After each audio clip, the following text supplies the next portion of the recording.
still want the best for you. Hi, everybody. Today I have the privilege to talk with singer-songwriter and amazing artist Joy Oladokun. Joy, welcome. Thanks. Thank you so much for having me. I'm excited to talk about mental health. Yes, I know. It always comes across as a little like, people can be a little nervous. Like, what does that mean? Out of curiosity, I'm putting you on the spot here, but what does mental health mean to you? Like when people reached out and were like, hey, this random girl would like to talk about mental health. Were you like, No, I was actually really excited. I actually sort of, I feel like some people are like born in their bodies and have to like work their way up. And I was very much born the opposite, as like always sort of like a quiet kid, a thinker, very internal, introspective. And like mental health for me has sort of been like learning how to balance that, the busyness inside of my brain with like the reality of like having a body and having boundaries and, needing to exist in a society. Yeah. So did that being in your head and kind of being more of an introspective person, has that helped, do you think, your musical career and the ability to write? I would assume. Yeah. I mean, my job is to be in touch with myself and my feelings. And I think that sometimes I'm too in touch with myself and my feelings. And I think that I work a lot, like here, this is my studio, and I think that sort of the comfort that I have with myself and with my brain and what it does and comes up with, translates into like the vulnerability and like what is personal in my art. And I think that's, I think that's special. If you got a problem, I got a problem too. If you're standing at the bottom, I'll reach out for you. If you need someone. I've talked a lot recently about vulnerability hangovers. Like once we've put it out there, we can sometimes feel so exposed. You have to fight the urge to not like completely shut it back down. Have you ever felt that way when putting out music or performing something for the first time? Oh, definitely while performing something, for sure. I feel I write a lot. Like I write every single day, and I probably like over my life have accrued thousands of songs that I have just written for my own personal health that like will never come out, will never be demoed. Like they just kind of exist. And I think that there's always sort of been that separation of like what I like write for me to like process, and then like how I take that process and that wrestling and then package it into something that I maybe like present to more people. Mm-hmm. And I think that's just like that's a bit of a safeguard for me. But live, I don't have that buffer. So I say and sing crazy stuff. I'm a huge fan of journaling. I'm always telling my audience and my patients alike, I'm like, it helps to just get it out of your head and put it down on paper. Even personally, that helps me kind of make sense of it. Sometimes if I can see it out, and I'm like, oh, I can almost see the patterns of behavior that maybe aren't as good, or some things that I like want to foster more of. And it's like your songwriting is almost that. It's like, no one else can know about this but me, but I need to put it out. I need to make this happen for myself. Yes. 100%. Turn down the light, turn down the bass, turn down these voices inside my head. How has the past year been for you? Or even, farther out, I don't want to limit it just to 2020/2021. Yeah. Man, what a right? Insert word to describe the shit show. Where do we even begin? Let's start with the fact that we can't have this conversation in person because we're in a pandemic. And man, I miss that. I miss in person. I miss it so much too. And I think a lot about like sort of like the civil rights moment and movement we lived through post the murder of George Floyd and the murder of Breonna Taylor last year. And that And that coupled with a pandemic in which people in minority groups like me had like suffered and died and like not been treated well at awful rates. Like I read an article about how a majority of the children who died of COVID were children of color. Like, and that, it's a lot. It's been a lot. And as an artist, I feel really blessed that like I have music and I have like, I really do, so much of what I do is therapy for myself. And like, I'm pretty lucky that it also worked out to be a job, you know? My heart goes out to like so many people like me, like who have watched these things unfold in the way that they have and don't have an outlet the way I do. Mm-hmm. And specifically with Breonna Taylor, as a Black woman, I live in the South. I'm in Nashville, and she was asleep. You know what I mean? There are a lot of things that I've learned to do as a Black woman to like police my appearance or my, the way that I talk, like the way that I present myself to like make other people feel safe. Mm-hmm. But when someone is asleep, they are, first of all, so cute. And second of all, so non-threatening, you know, like how, like if someone who looks like me in this country is not safe in probably their most vulnerable state, like how do you not become like riddled with anxiety every time? Like when I take the dog out and I turn my back towards the door, is someone going to think I'm breaking into my house? Like, you know, or like, you know, drive it. Like sometimes I drive my girlfriend's car because it gets better gas mileage because she's better at making decisions than I am. And I'm like, if I get pulled over, like, are they going to think that I stole this car? Like, and that, like, I think to some people those thoughts are extreme, but I poll like my, like I have like a pretty diverse group of friends and I poll like my friends of color all the time. And like, we all think the same way. And living under that amount of scrutiny, like takes so much out of you. Like that's intense. That is intense to like, that's intense trauma all the time. I grew up in a farming town in the middle of Arizona. Mm-hmm. So I have been in the minority, but also like I've been the only one at most times in my life. Mm-hmm. And like, I mean, like there have been like situations where I would be like at church camp with my friends goofing off in Walmart and like a security guard would stop me on the way out and let them go, you know? Yeah. And, you know, and like there's one time I went to a friend's house for a sleepover and I walk up and the lights are flickering. And I'm like, this is weird. And I open the door and one of them had like dressed up as a member of the KKK and was holding a baseball bat and they chased me down the street. And so it's like, oh my God. Yeah. So it's like, it's cultural insensitivity on top of just systemic racism that is like embedded in just how everything operates. So yeah, I've had pretty lifelong experience with weird race things. A lot of us, even myself included, don't always understand, and I don't pretend to. You know, I feel like a lot of times people will, out of not defensiveness, but maybe is like pretend to understand, and I feel like that's where it does a disservice because I don't know, because that's not my experience. I only can talk about to what I've been through, and having grown up in such a being the only one or feeling like all these race-based situations, mishandling, like just not even, there's got to be a better word, total jackassery took place. Oh yeah, that's it. Have you ever gotten into therapy or yes, like how's the process with that? I love therapy. I actually I'm obsessed with my therapist right now to like a weird extent. Because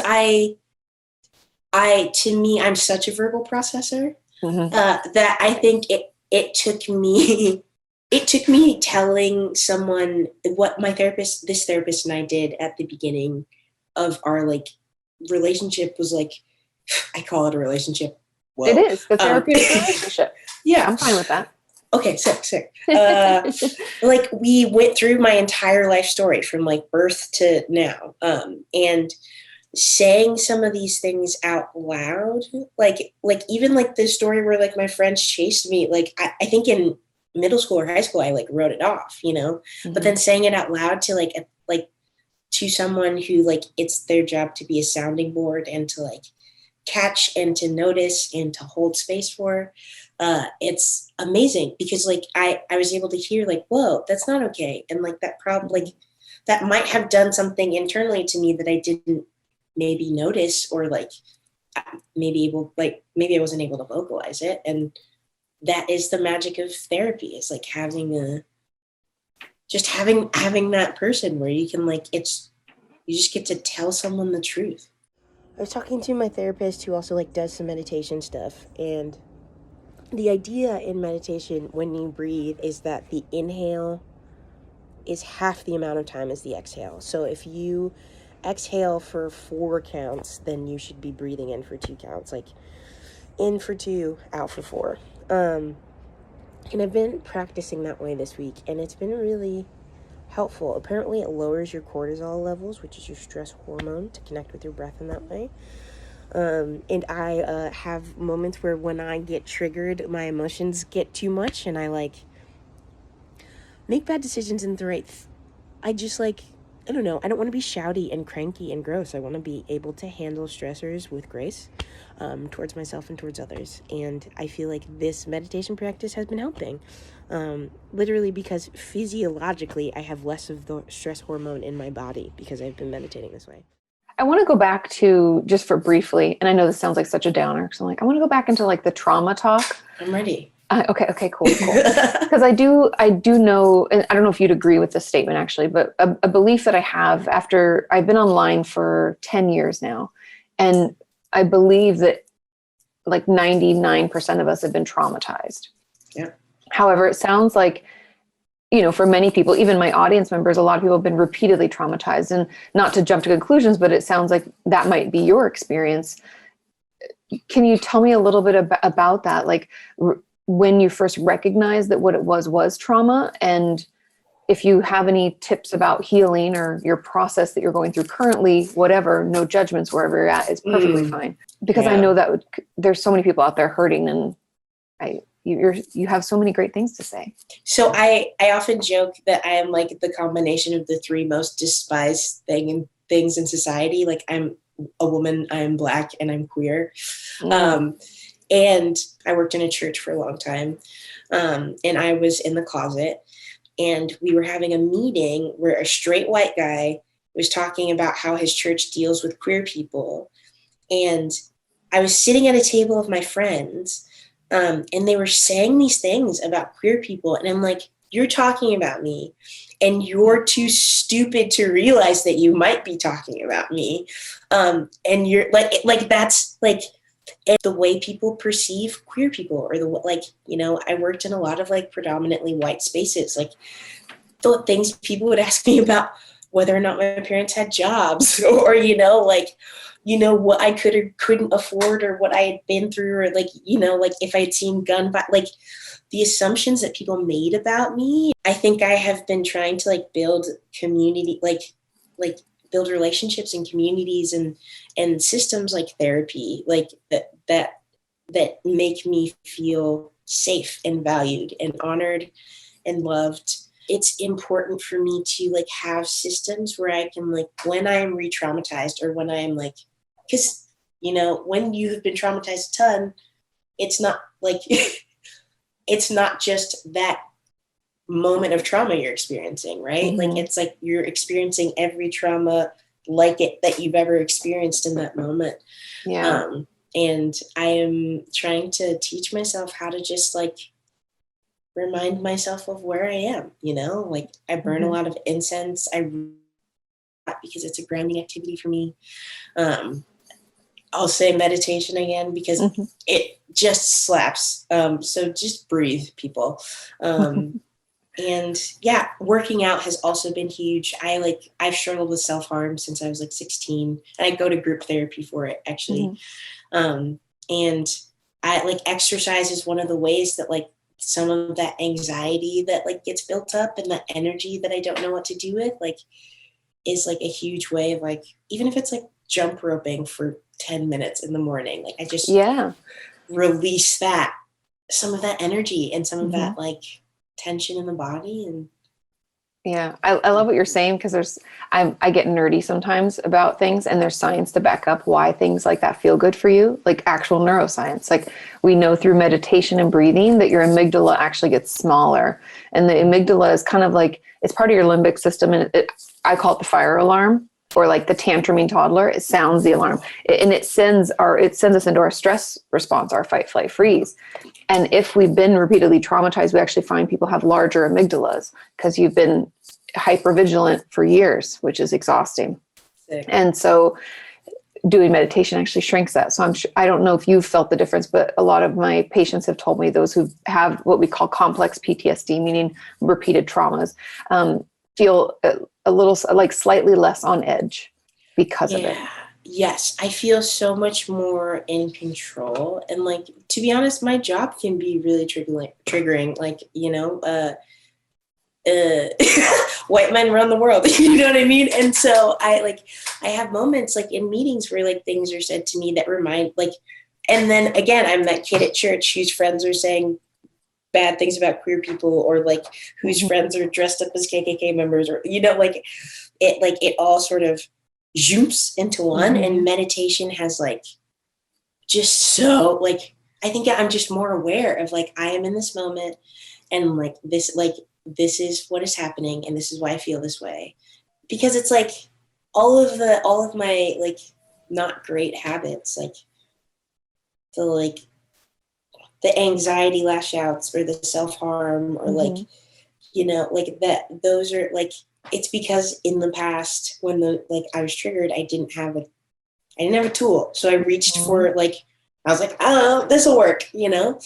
And it's cool to now like be older and like have the space and like the resources to like, even just like the gift of like YouTube and the internet, like, you know, like, oh my God. Yeah. Younger me would have loved that. Cause you know, those times as a kid, you think like something's wrong with me. I'm weird.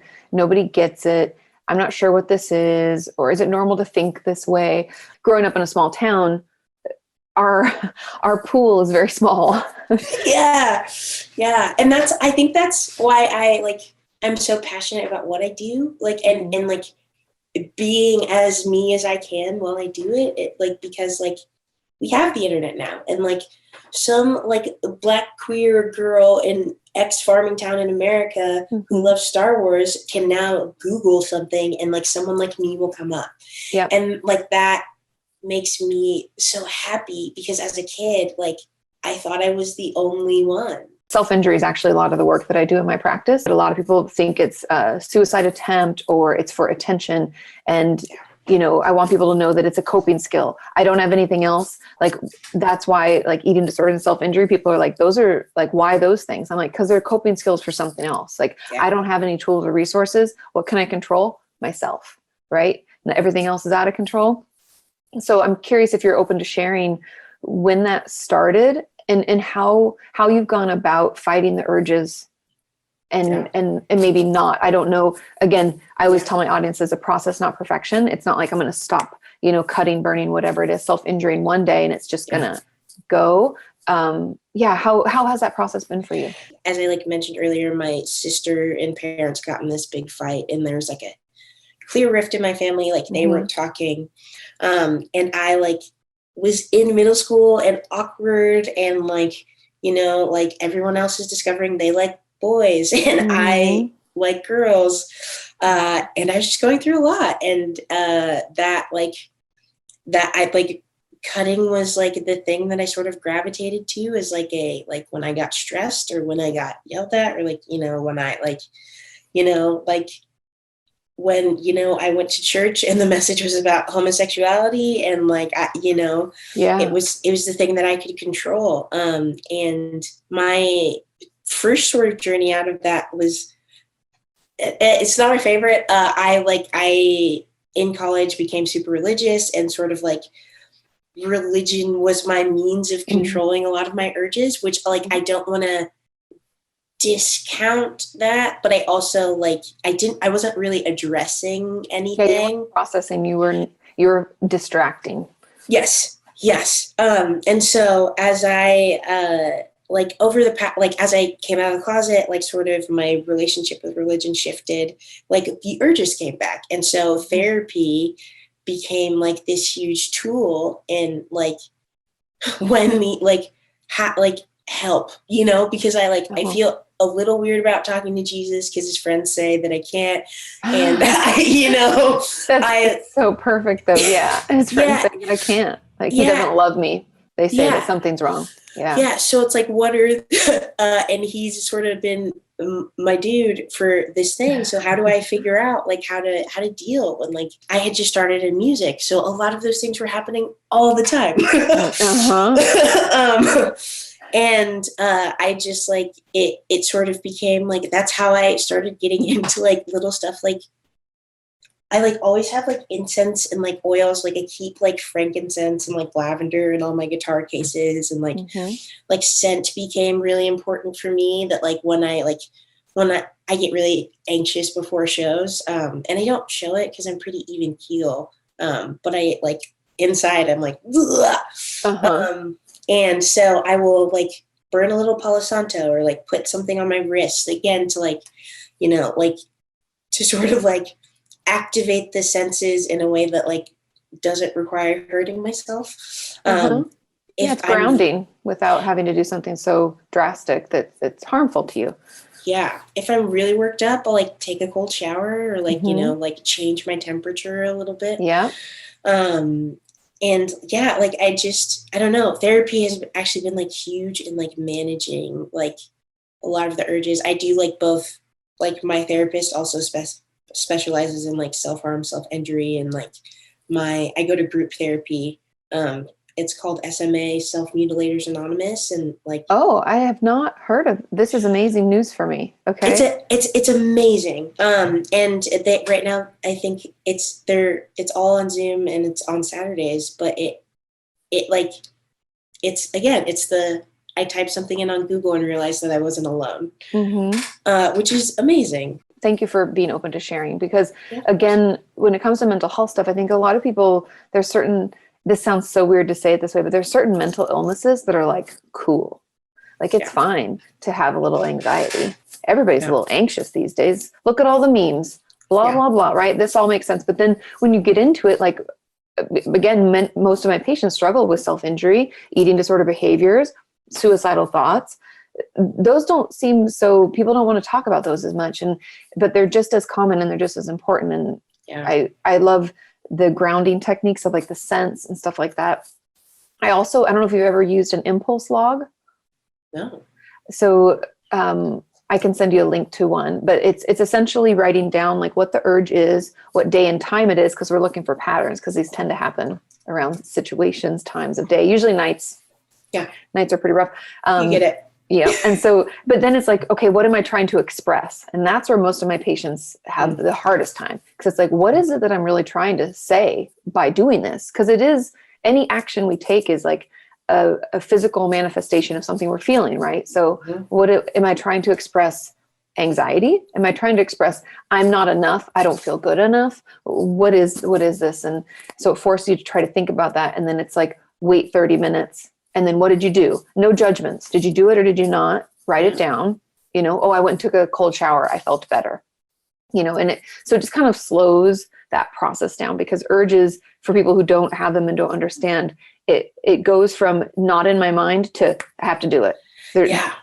There's like no in between. And so impulse logs are really great, but those are such helpful tools. So thank you for sharing, because self-injurious behavior is so much more common than people let on. We're all trying to get the same things. Like we're all trying to survive and feel loved and seen and feel like we've like made a positive mark on this world. And thank you for letting me be a part of this. Forgive me for all the wrong I've done. Bad blood don't run through my head. Bad blade, don't